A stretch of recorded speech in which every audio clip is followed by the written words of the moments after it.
we have to talk about something right up top because I've been very upset for a very long time, and I have to get this off of my chest, okay? Okay. You all know about Miley Cyrus, right? Yeah. Right? Cool, don't say no, shut up! You've all heard her 2009 hit single, Party in the USA, yes? Yes. It's okay if you haven't, we're gonna go through it together, line by line, okay? Here we go. Hopped off the plane at LAX with my dream and a cardigan. It's LA, you don't need the jacket. Welcome to the land of fame excess. Am I gonna fit in? Your dad is Billy Ray Cyrus, you're gonna be fine. Hopped in the cab, here I am for the first time. Look to the right and I see the Hollywood sign. Cut the music. Did you hear? I don't know about you all, but I think these taxi drivers are taking advantage of Miley Ray Cyrus. If you're at Los Angeles International Airport and you hop in a taxi cab and then later you look to your right and you see the Hollywood sign, that means you have left LAX on the 110, gone north on the 710, and come into Hollywood from the east. That takes too long! Okay, all right. I feel better. I've been upset for a decade. So, wow. Thanks for going on with me for that. That was good. I'm happy. Welcome. My name is Billy McCartney, and this is the Valentine's edition of Big Night Out! Let's do some call and response. Everybody say, ah! Everybody say, ah, ah, ah! Okay, so that primarily is what got me into comedy. Just the raw power of call and response. You all did it. You all did exactly what I said. Everybody say hi! Hi! Hi guys, it's so nice. Nice to see you. Welcome. Have you said hi to your waitresses yet? They're amazing. Thank you. I mean, I'm not doing anything. They're doing all the work. I'm just talking. But thank you for letting me say thank you. We gotta get something out of the way right away. If you don't know me, you're probably looking at me right now. I can see it in all your eyes. And you're like, who is this guy? Where have I seen him before? My name is Billy McCartney, and you probably recognize me from the Academy Award-nominated film Boyhood. Thank you. Thank you. Thank you. Thank you. Thank you. Thank you. I am not in the Academy Award-nominated film Boyhood. But my IMDb page says that I am. And I don't know how to fix it. To be fair, I haven't really tried all that hard. Because sometimes late at night I like to Google myself and I'll be like, look at him. That movie was nominated for an Oscar, was I? No, the real reason I look familiar is because I look like if Jon Snow was like, I'm not going to do push-ups anymore. Like you know, I love when that joke gets a laugh and then I'm like, oh. Brenda, hey! Thanks for coming! This is Brenda, I think she's going to make it. Hey, Brenda! Don't say too much. Alright, I got a lot of introductions. This is Brenda. She's great. She wore a hat. It's amazing. Brenda. Hey, I didn't think we were drinking. I thought it was a New Year's resolution. It's fine. Don't worry about it. Hey, Brenda, you look great. I like the jacket. Hey, Brenda. That's good. I like the triangles. Hi, Brenda. Your hair looks amazing. Welcome to the show. Brenda, I didn't think you could make it. I'm so glad you're here. Oh my God, now that we're all Brendas. Let's chat. Brenda to Brenda. I did a comedy show not too long ago, and this comedy show was called Urban Comedy Night. Hey, it's 2020. I think we can stop with the casually racist names for things. This would be like if I got a phone call and they said, hey Billy, we've got a show for you, it's going to be perfect. And then I get there and the billboard says, fabulous comedy night. Like I get it. You know, there's a billboard that says, well-dressed comedy. Big billboard that says, Will and Grace, new episodes this fall, and my face. Oh fuck, that's what this show is. Ah! But yeah. So that there was what I call the the casual come out. And the casual come out, for all of you straights in the audience, is where you work your orientation as casually as possible into a sentence, and you watch straight people react. It's my favorite game. It's usually just like an eye flutter as their brain processes new information. Maybe you've got a new job and a coworker says, hey, have you tried that new restaurant on Lake? And you say, yeah, my boyfriend and I, gay, and then they're back. Blink and you miss it. It's really quick. Now, I know what you're thinking. You're saying, Billy, we saw the nails. We saw the shoes. We saw the whole concept behind this show. We already knew. And to that I say, no. You assumed. And what did we learn as kids? When you assume you're a homophobe. I don't make rules. But this is Big Night Out. It's an all-queer comedy show. It's an all-queer Valentine show. Every comedian you're going to see is going to be either L or G or B or T or Q or I or A. It's going to be a great time! Thanks all for coming. I'm not leaving yet. We're going to talk some more. I do want to talk about these shoes. Because I was very happy when I bought these shoes. I bought them for two reasons. First of all, look at me. Right? But second, I am aware that I'm supposed to be taller. I have the legs of a much taller man.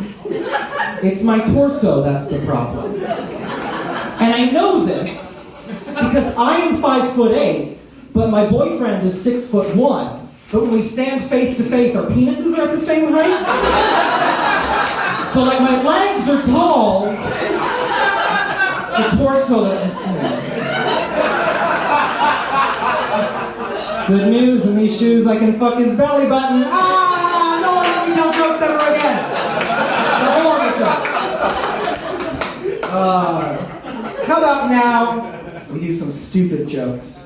Yeah! I love you. I moved to Koreatown not too long ago. And I love it. I was very excited to move to Koreatown, but I was nervous because this little voice in the back of my head was like, you are the white gays moving in to gentrify the place.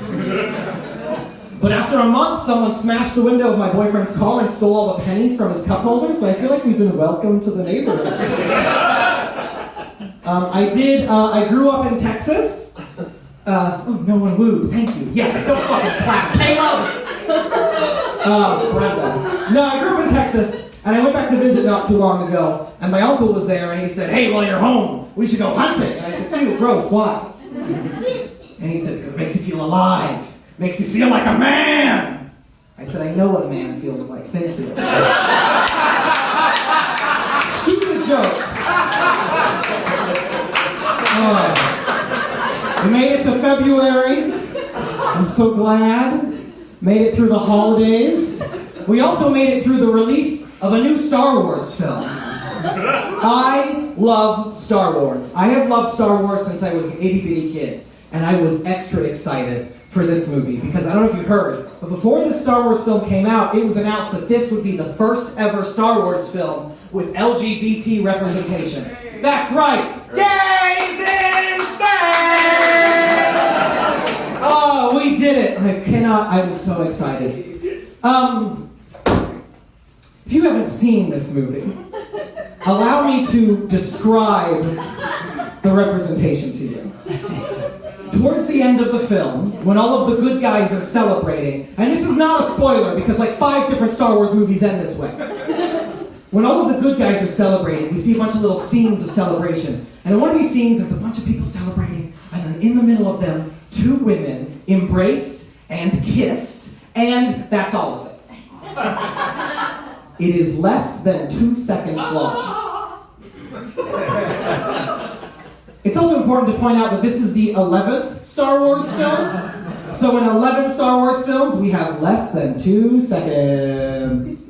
And I only bring this up, I want to talk about 2 things. Most importantly, right before this scene happens, we very briefly see Mary from the Lord of the Rings films. You know, fucking Mary.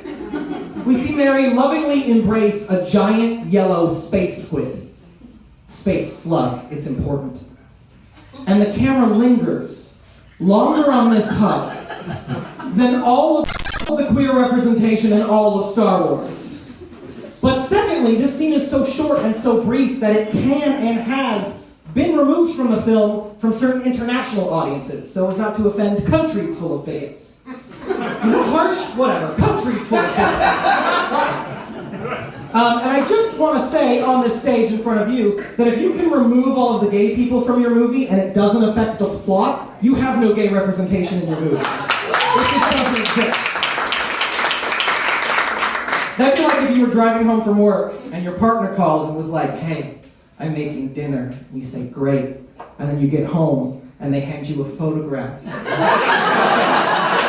of the concept of eating. That's nothing.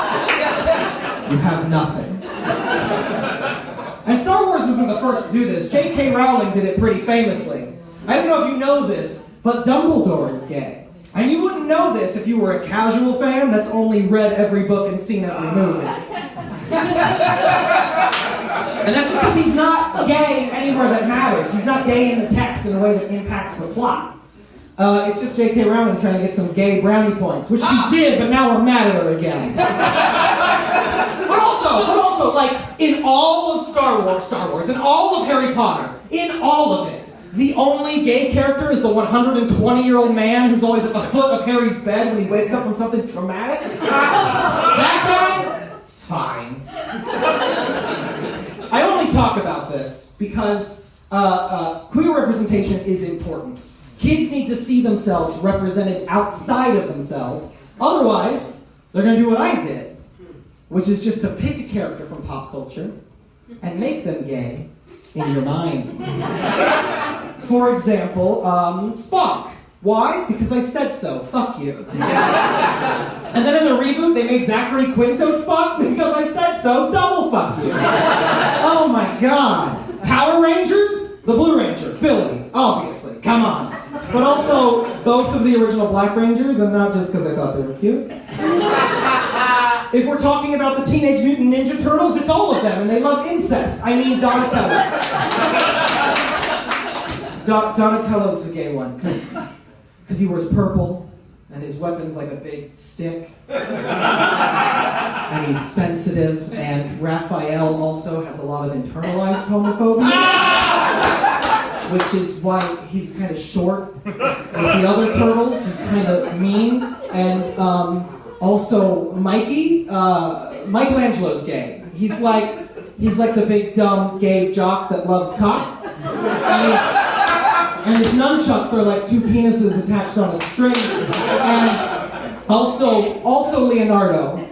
Leonardo's gay, but he's like that overconfident gay that didn't come out of the closet until he was 35 and then immediately decided to run for president. And his katana's like a big penis, so they're all gay, they like pizza, they're brothers, and they're in love. Where am I? I just blacked out for a second. Now I know what you're all thinking. You're like, Billy, this has been a great journey, but do you have a point? And I do. In 2012, the University of Michigan and Indiana University co-published a study. I know, what the fuck, right? What a total change. Welcome to my TED Talk, you can't leave. University of Michigan and Indiana University co-published a study that found that television lowers the self-esteem of all children except for white boys. Now, as a white boy, I get it. We're in everything, you know? But as a queer kid, I'm also aware that I desperately tried to consume all queer media I could. I was desperate for anything. I watched only the Marco episodes of Degrassi. I'm glad that joke landed. I made my 3 straight friends drive over an hour to the only theater in Dallas that was showing Milk. Queer kids need to see themselves represented outside of themselves. It's important. And that's why we're going to keep doing shows like this one, and it's why we're not going to shut up about gay creators and queer writers and trans performers. And it's also why, if you ever happen to be walking down the street and you pass filmmaker Ryan Johnson. You're going to say, hey Ryan, are you still writing that new Star Wars movie? And when he says yes, you're going to say, put a gay in your Star Wars! Put a gay in your Star Wars! And let Billy audition for it.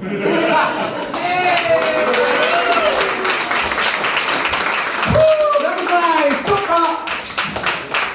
I can tell you a really stupid joke before we get this show rolling, just to kind of get it back to stupid, you know what I'm saying? Oh, I was at a gay bar not too long ago, in West Hollywood, obviously. And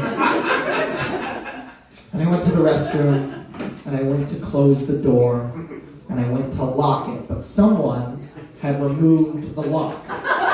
So you could see into the stall, you could see me pee. But then someone else, they had taken toilet paper, and they had clogged the hole, so you couldn't see, and I thought that was very homophobic. Wow, a voyeurism and a urination joke? Wow, that's what I'm ending with? Of course I am. Welcome to Big Night Out. Happy Valentine's Day. Once again, I am Billy McCartney, like Paul McCartney, except I'm way more famous and successful. And I'm going to bring up your first comedian. It's going to be a good night. Enjoy your drinks, enjoy your cocktails.